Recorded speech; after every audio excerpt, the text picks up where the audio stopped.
Hello दोस्तों, एक बार फिर से स्वागत है A1 एस्पिरेंट में। तो आज हम बात करने वाले हैं क्लास 6 NCERT जियोग्राफी, जिसको हिंदी में भूगोल बोलते हैं, उसके लेसन 3 के बारे में बात करेंगे, जिसका नाम है पृथ्वी की गतियाँ। तो इसमें हम लोग क्या अध्ययन करने वाले हैं? तो सबसे पहला जो टॉपिक यहाँ पे हमारा पृथ्वी की गति के बारे में अध्ययन करते हैं। पृथ्वी गति कैसे करती है, इसके बाद हम लोग देखेंगे घूर्णन गति, फिर उसके बाद परिक्रमण क्या होता है। फिर यहाँ पे देखेंगे हम लोग तीसरा टॉपिक जो आएगा, चौथा टॉपिक यहाँ पे है दिन और रात कैसे होता है, इसके बारे में हम लोग डिटेल से अध्ययन करेंगे। फिर उसके बाद जो चौथा पाँचवा टॉपिक आ जाएगा, मौसम में परिवर्तन कैसे होता है। फिर उत्तरायनत और दक्षिणायनत क्या होते हैं, इनके बारे में डिटेल से चर्चा करने वाले हैं। प्रदीप्ति वृत्त और विषुव क्या होता है, लीप वर्ष कब आता है, कैसे होता है, इसके बारे में डिटेल से चर्चा करेंगे। और यहाँ पे एक खास इंपॉर्टेंट बात जो है, यहाँ पे हम लोग एनिमेशन के सहारे भी अध्ययन करने वाले हैं। तो वीडियो को पूरा देखें, और वीडियो अच्छा लगे तो वीडियो को लाइक, शेयर और चैनल को सब्सक्राइब करना ना भूलें। तो स्टार्ट करते हैं अपना जो फर्स्ट वाला टॉपिक है, पृथ्वी की गति के बारे में। तो इसके बारे में हम लोग देखते हैं। तो यहाँ पे हम लोग क्या है, पृथ्वी की गति 2 प्रकार की होती है। ठीक है, पृथ्वी की गति कितने प्रकार की होती है? 2 प्रकार की होती है। पहला जो है घूर्णन गति, दूसरा क्या है, परिक्रमण गति बोलते हैं उसको। अब घूर्णन गति क्या होता है, इसके बारे में हम लोग चर्चा करते हैं। तो घूर्णन गति उसे बोलते हैं जब कोई अपने ही अक्ष पर घूमता है, तो उसे हम लोग घूर्णन गति बोलते हैं। जैसे कि हम लोग का फैन क्या होता है, यहाँ पे इस तरीके से फैन रहता है। तो ये फैन जो होता है एक ही जगह पर इस तरीके से एक ही जगह पर क्या होता है, घूर्णन करता है, एक ही जगह पर घूमता है। तो इस गति को हम लोग क्या बोलते हैं, घूर्णन बोलते हैं। इसी तरह पृथ्वी भी अपने अक्ष पर एक ही स्थान पर क्या करती है, घूमती है। जैसे घूर्णन एवं परिक्रमण, इसके बारे में ये दोनों क्या है, पृथ्वी की 2 प्रकार की गति होती है। इसमें जो फर्स्ट वाला है घूर्णन गति, पृथ्वी को अपने अक्ष पर घूमना घूर्णन गति कहलाता है। जैसे कि फैन घूमता है, कभी कभी लट्टू भी जब नचाते हैं तो एक ही जगह पर घूमता है, वो भी किसका उदाहरण है, घूर्णन गति का उदाहरण है। सबसे इसका अच्छा उदाहरण क्या हो जाएगा, फैन हो जाएगा। इसके बाद हम बात करेंगे परिक्रमण क्या होता है। तो परिक्रमण के बारे में भी देखते हैं। सूर्य के चारों ओर एक स्थिर कक्ष में पृथ्वी की गति को परिक्रमण कहते हैं। मतलब कि जब किसी वस्तु के चारों ओर जब कोई भी वस्तु घूमता है तो उसे हम लोग परिक्रमण बोलते हैं। और वो एक निश्चित कक्ष में घूमना चाहिए, ये नहीं है कि कुछ दूरी जाकर फिर उस अपना रास्ता बदल दे। एक निश्चित कक्ष में ही घूमना, उसको क्या बोला जाता है, परिक्रमण बोला जाता है। तो इसका एक उदाहरण हम लोग क्या ले सकते हैं कि जब पृथ्वी सूर्य के चारों तरफ क्या लगाती है, चक्कर लगाती है। जैसे कि यहाँ पे क्या है, एक सूर्य है, इसके चारों तरफ ये पृथ्वी इस तरीके से क्या लगाती है, चक्कर लगाती है। तो इसे हम लोग क्या बोलते हैं, परिक्रमण बोलते हैं। इसके बाद हम लोग क्या नेक्स्ट टॉपिक जो हमारा है, कक्षीय समतल। कक्षीय समतल क्या होता है, इसके बारे में भी चर्चा करेंगे। तो पृथ्वी का अक्ष एक काल्पनिक रेखा है, और इस काल्पनिक रेखा को क्या बोलते हैं, एक काल्पनिक रेखा तो वो होती है जो एकदम बीचों बीच से होकर जाती है, जिसे हम लोग विषुवत वृत्त बोलते हैं। वो भी एक काल्पनिक रेखा होती है, और इसका अक्ष भी एक क्या है, काल्पनिक रेखा है, जो इसके कक्षीय सतह से 66.5 अंश का कोण बनाती है। वह समतल जो कक्ष के द्वारा बनाया जाता है उसे कक्षीय समतल बोलते हैं। तो यहाँ पे कक्षीय समतल किसे कहते हैं, वह समतल जो कक्ष के द्वारा बनाया जाता हो उसे कक्षीय समतल बोलते हैं। इसको हम लोग मैप के माध्यम से भी क्लियर करेंगे। वह समतल जो कक्ष के माध्यम से बनाया जाता है या कक्ष के द्वारा बनाया जाता है उसे कक्षीय समतल बोला जाता है। अब जो ये कक्षीय समतल होता है, पृथ्वी सूर्य से ये तो हम लोग सभी लोग को पता है कि पृथ्वी जो होती है वो सूर्य के प्रकाश से अपने को क्या करती है, प्रकाशित करती है। ठीक है, पृथ्वी जो है सूर्य के प्रकाश से अपने को प्रकाशित करती है, उसी के प्रकाश से वो क्या ऊष्मा प्राप्त करती है। पृथ्वी का आकार गोले के समान है। पृथ्वी का आकार कैसा है, गोले के समान है। और हमने नेक्स्ट चैप्टर में ये बात किया था पिछले वाले में कि पृथ्वी किस प्रकार की गति करती है, इसके बारे में भी हम लोग अध्ययन किए थे। यदि आप उसको नहीं देखें तो जाकर देख सकते हैं। इसलिए एक समय में सिर्फ इसके आधे भाग पर ही सूर्य की रोशनी प्राप्त करती है। अब पृथ्वी एक गोले के समान है, जिसके कारण एक सूर्य जो है एक समय में एक ही स्थान पर रोशनी पहुंचा पाता है। जैसे कि हम इसका एक उदाहरण ले लेते हैं कि यहाँ पर एक क्या है, गेंद है। यहाँ पे क्या है, एक गेंद है। अब यदि हम क्या करते हैं कि इस गेंद को यदि हम इधर से, ठीक है, इधर से यदि हम लोग टार्च जलाते हैं, इधर से क्या जलाते हैं, इधर से हम लोग टार्च जलाते हैं, तो ये क्या होगा, ये जब टार्च इधर आएगा, इसका प्रकाश इधर आएगा, तो ये जो प्रकाश आएगा केवल एक ही जगह पर, केवल इधर ही आएगा, ना कि इधर आएगा, केवल किधर आएगा, जो ये सामने वाला भाग है इसी के तरफ ये प्रकाश आएगा, और इधर वाले भाग की तरफ इसका प्रकाश नहीं आएगा। और यही कारण है कि जिस तरफ लाइट ये टार्च का प्रकाश जिस तरफ पड़ता है, उधर क्या होता है, उधर मतलब कि थोड़ा उजाला हो जाता है, और जिधर नहीं पड़ता है उधर क्या होता है, अंधेरा होता है। यही सेम प्रोसेस भी पृथ्वी और सूर्य के साथ भी होता है। सूर्य का प्रकाश जहाँ पे भी पहुँचता है उसको हम लोग क्या बोलते हैं कि वहाँ पर दिन रहता है, और जहाँ पे नहीं पहुँचता है वहाँ पे क्या हो जाता है, रात होता है। तो इसका एक दिन और रात होने का ये भी कारण है कि ये जो घूर्णन होती है इसके कारण भी दिन और रात होता है। तो इसमें हम लोग आगे चलते हैं। सूर्य के एक ही ओर के भाग में दिन होता है, जबकि दूसरे भाग में क्या होता है, रात होता है। आगे चलते हैं हम लोग। जबकि दूसरा भाग सूर्य से दूर होता है, वहाँ पर क्या होती है, रात होती है, और जहाँ पे प्रकाश नज़दीक रहता है, जहाँ पे प्रकाश पड़ता है वहाँ पे दिन होता है। ये तो आपको यहाँ तक समझ में आ गया होगा। अब आगे चलते हैं हम लोग। ग्लोब पर वह वृत्त जो दिन तथा रात को विभाजित करता है उसे प्रदीप्ति वृत्त कहते हैं। तो उसमें एक टॉपिक दिया गया था आपको, वहाँ पे थंबनेल जो मैंने लगाया था उसमें क्या एक टॉपिक दिया गया था जिसको प्रदीप्ति वृत्त। तो प्रदीप्ति वृत्त उसे बोलते हैं जो ग्लोब पर ऐसा वृत्त जो पृथ्वी को दिन और रात में क्या करता हो, विभाजित करता हो, उसे प्रदीप्ति वृत्त बोलते हैं। इसका हम आपको इमेज भी दिखा देते हैं, यहाँ पे मैप भी दिखा देते हैं। तो यहाँ पे प्रदीप्ति वृत्त कहाँ पे है, तो ये वाला जो पार्ट है इसको क्या बोलते हैं, प्रदीप्ति वृत्त बोलते हैं। ये वाला जो पार्ट है ये क्या है, प्रदीप्ति वृत्त है। ये वाला जो पार्ट है ये क्या है, प्रदीप्ति वृत्त है। अब ये क्या करता है कि जब सूर्य का किरण जब इधर से आएगा, इधर से जब सूर्य का किरण क्या आएगा, इधर से आएगा, तो यहाँ पर इन सभी जगह पर क्या होगा, सूर्य का प्रकाश पहुँच पाएगा, लेकिन इधर यहाँ से जो है इधर सूर्य का प्रकाश नहीं पहुँच पाएगा। जब सूर्य का प्रकाश नहीं पहुँचता है तो वो जो भी कक्ष होता है या जो भी एक रेखा होती है जिसके कारण इधर दिन और रात होता है ग्लोब पर, ठीक है, या पृथ्वी पर दिन और रात होता है, उसे हम लोग क्या बोलते हैं, प्रदीप्ति वृत्त बोलते हैं। उसे हम लोग क्या बोलते हैं, प्रदीप्ति वृत्त बोलते हैं। ग्लोब पर वह वृत्त जो दिन तथा रात को विभाजित करता है उसे प्रदीप्ति वृत्त बोलते हैं। यह वृत्त अक्ष के साथ नहीं मिलता है, जैसा कि पृथ्वी अपने अक्ष पर एक चक्कर पूरा करने में टोटल 24 आवर 24 घंटे लेती है। 24 घंटे का समय लेती है। पृथ्वी अपने अक्ष पर चक्कर लगाने पर कितने घंटे लेती है, 24 घंटे लेती है। घूर्णन के समय काल को पृथ्वी दिन कहा जाता है, यदि यह पृथ्वी की दैनिक गति है। घूर्णन के समय काल को पृथ्वी दिन कहा जाता है। आगे चलते हैं हम लोग।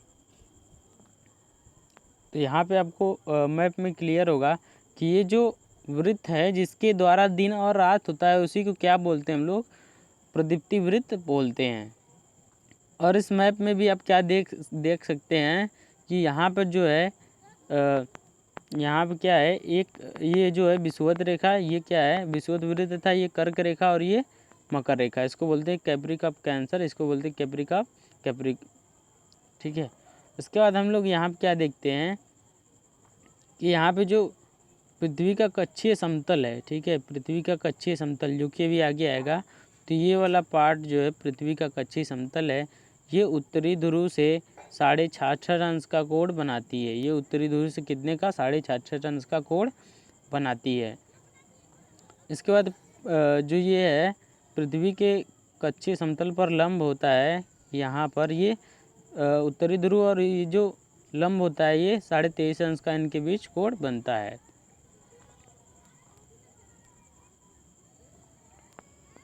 आगे देखते हैं, पृथ्वी की दूसरी गति जो कि सूर्य के चारों ओर कक्ष में होती है उसे परिक्रमण कहा जाता है। जैसा कि हमने पीछे भी पढ़ चुका है। पृथ्वी एक वर्ष या 365 दिन, फिर एक दिन का 4 भाग दिन में सूर्य का एक चक्कर लगाती है। ठीक है, मतलब कि 365 दिन और कितना, 6 घंटे। एक दिन का 4 भाग करेंगे तो कितना घंटा आएगा, 6 घंटे आएंगे। तो 365 दिन और 6 घंटे में एक पृथ्वी एक वर्ष इतने में दिन सूर्य का एक चक्कर लगाती है। 365 दिन और 6 घंटे में सूर्य का एक चक्कर लगाती है। हम लोग एक वर्ष 365 दिन को मानते हैं तथा सुविधा के लिए 6 घंटे इसे नहीं लेते हैं। तो अपनी सुविधा के अनुसार क्या करते हैं हम लोग, 6 घंटे को छोड़ देते हैं, क्यों 365 दिन को ये हम लोग पढ़ते हैं या लेते हैं। अब यही जो 6 घंटे होते हैं ये धीरे धीरे बढ़ के क्या हो जाते हैं, 24 घंटे के बराबर हो जाते हैं। जैसे कि यदि आप बात कर ले कि एक साल में 6 घंटे बढ़ रहे हैं, एक साल में कितने घंटे बढ़ रहे हैं, एक साल में 6 घंटे बढ़ रहे हैं, तो 4 साल में कितने घंटे बढ़ जाएंगे, तो 4 में 6 का मल्टीप्लाई कर दीजिए, आएगा 24। ठीक है, कितना आएगा, 24 आ जाएगा। तो 4 वर्ष में कितना, 24 घंटा बढ़ जाएगा। और यही जो 24 घंटा होता है ये फरवरी के महीना जो 28 फरवरी का महीना जो 28 का होता है उसके बदले में ये 29 दिन का हो जाता है। ऐसा वर्ष जिसमें 366 दिन होते हैं। ठीक है, अब ये जो 6 घंटे बढ़ा है, अब ये जो 5वें वर्ष आएगा उसमें 24 घंटा मतलब कि एक दिन बढ़ जाएगा और 365 दिन जो होता था एक वर्ष में वो कितना हो जाएगा, 366 दिन हो जाएगा। और यही जो 366 दिन होता है किसी वर्ष में तो उसे लीप वर्ष बोला जाता है। उसे क्या बोला जाता है, लीप वर्ष बोला जाता है।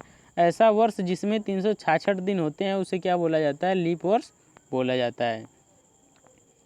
आगे चलते हैं हम लोग। पृथ्वी दीर्घवृत्ताकार पथ पर सूर्य के चारों ओर क्या लगाती है, चक्कर लगाती है। ये तो हमने पिछले वाले वीडियो में और अभी आपको बता दिया था। पृथ्वी पूरे कक्ष में एक ही दिशा पर झुकी है।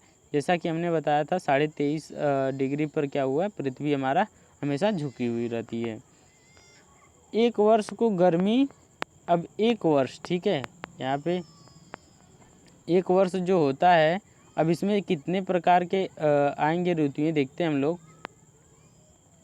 तो एक वर्ष में क्या आता है, एक वर्ष में आपको देखने को मिल जाएगा गर्मी, सर्दी, बसंत और शरद ऋतुएं देखने को मिल जाएगा। यहाँ पे हो जाएगा गर्मी और सर्दी भी देखने को मिल जाएगा, फिर बसंत और उसके बाद शरद ऋतु भी देखने को मिल जाएगा। 4 ऋतुएं एक साल में आपको 4 ऋतुएं देखने को मिल जाएंगी। ऋतुओं में परिवर्तन सूर्य के चारों ओर पृथ्वी की स्थिति में परिवर्तन के कारण होता है। अब ये जो ऋतुएं परिवर्तन होती है, जो मौसम परिवर्तन होता है, गर्मी से ठंडी, ठंडी से बरसात जो भी होता है वे क्यों होता है, तो जब पृथ्वी सूर्य के चारों तरफ चक्कर लगाती है, परिक्रमण करती है, तो इसके कारण होता है। और ये जो घूर्णन करती है पृथ्वी, इसके कारण भी क्या होता है, दिन और रात होता है। अब आगे चलते हैं हम लोग, आपको एनिमेशन दिखाते हैं। तो आप इस एनिमेशन को ध्यान से देखिए।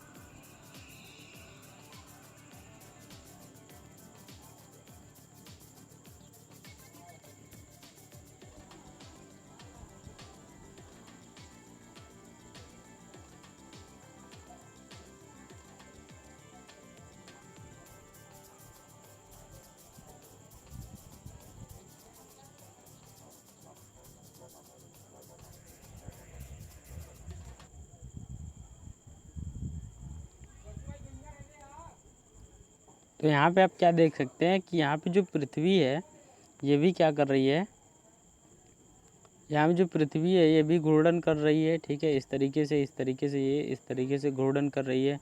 और ये जो चंद्रमा है इसके चारों तरफ घूर्णन कर रही है, परिक्रमण कर रही है। इसके बाद हम लोग क्या देखते हैं कि ये जो पृथ्वी है ये सूर्य के चारों तरफ इस तरीके से क्या कर रही है, चक्कर कर रही है। तो इसको हम लोग क्या बोल रहे हैं, परिक्रमण बोल रहे हैं।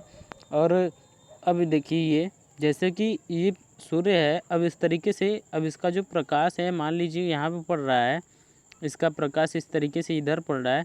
जहाँ पे इसका प्रकाश पड़ेगा वहाँ पे तो दिन होगा, और जहाँ पे इसका प्रकाश नहीं पड़ेगा वहाँ पे क्या होगा, रात होगा। तो जहाँ पे इसका प्रकाश नहीं पड़ेगा वहाँ पे क्या होगा, अत्यधिक ठंडा होगा। और जहाँ पे इसका प्रकाश पड़ेगा, जहाँ पे इसको ऊष्मा मिलेगी वहाँ पे क्या होगा, गर्म होगा।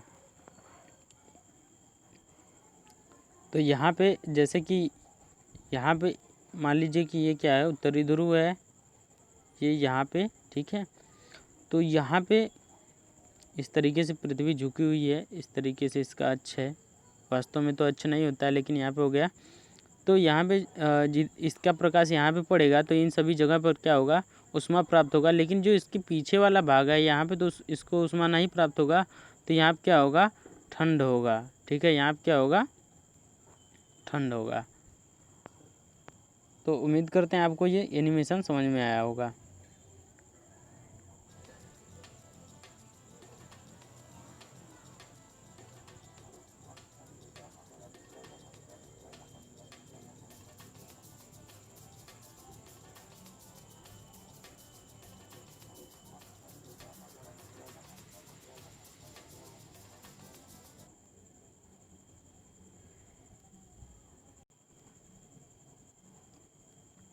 तो गाइस आगे चलते हैं हम लोग। इसमें कुछ देखने का प्रयास करते हैं। तो 21 जून जो होता है, 21 जून को उत्तरी गोलार्ध जो होता है सूर्य की तरफ झुका होता है। उत्तरी गोलार्ध क्या होता है, सूर्य की तरफ झुका होता है। सूर्य की किरणें कर्क रेखा पर सीधी पड़ती हैं। इसके परिणाम स्वरूप इन क्षेत्रों में ऊष्मा अधिक प्राप्त होती है। ध्रुवों के पास वाले क्षेत्रों में कम ऊष्मा प्राप्त होती है क्योंकि वहाँ सूर्य की किरणें तिरछी पड़ती हैं। उत्तरी ध्रुव सूर्य की तरफ झुका होता है तथा उत्तरी ध्रुव रेखा के बाद वाले भागों पर 6 महीने लगातार दिन रहता है। यहाँ पे क्या है, उत्तरी ध्रुव जो होता है सूर्य की तरफ झुका होता है तथा उत्तरी ध्रुव रेखा के बाद वाले भाग पर क्या होता है, 6 महीने लगातार दिन रहता है। चूँकि उत्तरी गोलार्ध के बहुत बड़े भाग में सूर्य की रोशनी प्राप्त होती है, इसलिए विषुवत वृत्त के उत्तरी भाग में गर्मी का मौसम होता है। 21 जून को इन क्षेत्रों में सबसे लंबा दिन तथा सबसे छोटी रात होती है। पृथ्वी की इस अवस्था को उत्तरी अयनत या अयनांत बोलते हैं। पृथ्वी मतलब कि 21 जून को इन क्षेत्रों में सबसे लंबा दिन और सबसे छोटी रात होती है, इसलिए इसको क्या बोला जाता है, उत्तरी अयनांत बोला जाता है।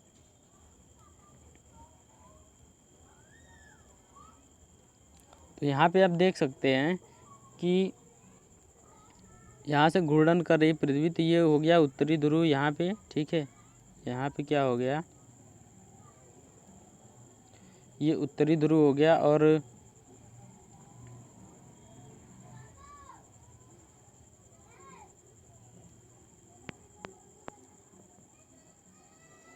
ये देख सकते हैं आप, यहाँ पे क्या हो गया, उत्तरी ध्रुव, ये इधर का साइड हो गया, ये सब उत्तरी ध्रुव।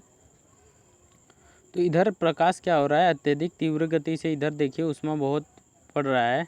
तो इस तरीके से एक तिरछी तरफ झुका है, तो ये तिरछी तरफ ये जब आएगा तो इसी तरह धीरे धीरे यहाँ पर आएगा। तब तक यहाँ पर प्रकाश ऐसे ही पड़ता रहेगा, ये ऐसे ऐसे यहाँ पे आएगा, तब तक ही प्रकाश इस पर इस तरीके से पड़ता रहेगा।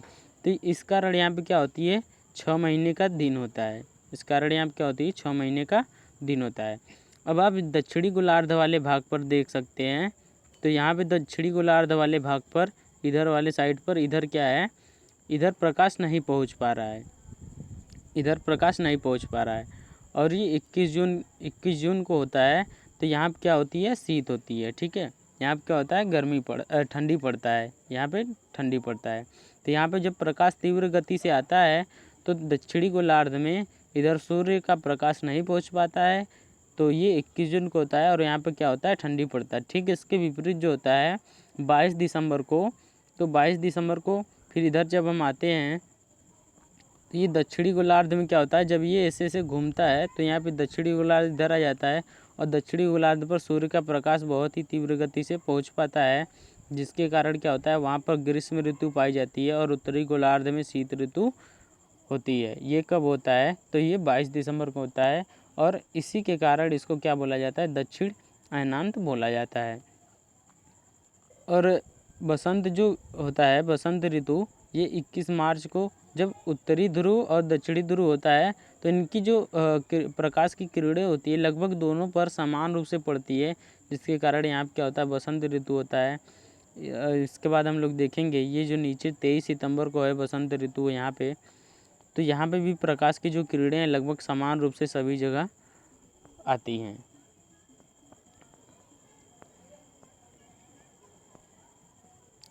तो इसमें हम लोग क्या देखने वाले हैं, 22 दिसंबर को दक्षिणी ध्रुव के सूर्य की ओर झुके होने के कारण मकर रेखा पर सूर्य की किरणें सीधी पड़ती हैं, सूर्य की किरणें मकर रेखा पर लंबवत पड़ती हैं, इसलिए दक्षिणी गोलार्ध के बहुत बड़े भाग पर प्रकाश प्राप्त होता है। इसलिए दक्षिणी गोलार्ध पर लंबे दिन तथा छोटी रातों वाली ग्रीष्म ऋतु होती है। इसके ठीक विपरीत स्थिति उत्तरी गोलार्ध में है, जैसा कि हमने आपको बताया था। अब पृथ्वी की इस अवस्था को दक्षिण अयनांत कहा जाता है। ऑस्ट्रेलिया में ग्रीष्म ऋतु में क्रिसमस का पर्व मनाया जाता है। ऑस्ट्रेलिया में ग्रीष्म ऋतु में क्रिसमस का पर्व मनाया जाता है। अब आप समझ रहे होंगे कि जब हम लोग के यहाँ ठंडी होती है, जैसे कि दिसंबर का महीना होता है, दिसंबर का महीना, तो ऑस्ट्रेलिया में उस समय ग्रीष्म मतलब गर्मी का दिन होता है। उस समय क्या होता है, ऑस्ट्रेलिया में गर्मी का दिन होता है। तो जब हम लोग यहाँ क्रिसमस ठंडी में मनाया जाता है तो ऑस्ट्रेलिया में ठंडी क्रिसमस कब मनाया जाता है, ग्रीष्म में मतलब गर्मी में मनाया जाता है। 21 मार्च एवं 23 सितंबर को सूर्य की किरणें विषुवत पर सीधी पड़ती हैं। इस अवस्था में कोई भी ध्रुव सूर्य की ओर नहीं झुका होता है, कोई भी ध्रुव सूर्य की ओर नहीं झुका होता है। इसलिए पृथ्वी जो पूरी पृथ्वी पर रात एवं दिन बराबर होते हैं, इसे क्या बोला जाता है, विषुव कहा जाता है। इसे क्या बोला जाता है, विषुव कहा जाता है। अब 23 सितंबर को उत्तरी गोलार्ध शरद ऋतु होती है, जबकि दक्षिणी गोलार्ध में बसंत ऋतु होती है। 21 मार्च को स्थिति इसके विपरीत होती है, जब उत्तरी गोलार्ध में बसंत ऋतु एवं दक्षिणी गोलार्ध में शीत ऋतु होती है। इस प्रकार हम लोगों ने एक कारण क्या मिला, हम लोगों को एक मेन रीजन क्या मिला कि जो पृथ्वी के घूर्णन एवं परिक्रमण के कारण दिन एवं रात तथा ऋतुओं का परिवर्तन होता है। किसके कारण, पृथ्वी के घूर्णन के कारण। ये हम लोगों ने एनिमेशन के मदद से भी अध्ययन किया। तो उम्मीद करते हैं आपको वीडियो अच्छा लगा होगा। वीडियो अच्छा लगे तो वीडियो को लाइक शेयर, चैनल को सब्सक्राइब करना ना भूलें। तो मिलते हैं नेक्स्ट वीडियो के लिए, तब तक के लिए टेक केयर, बाय बाय।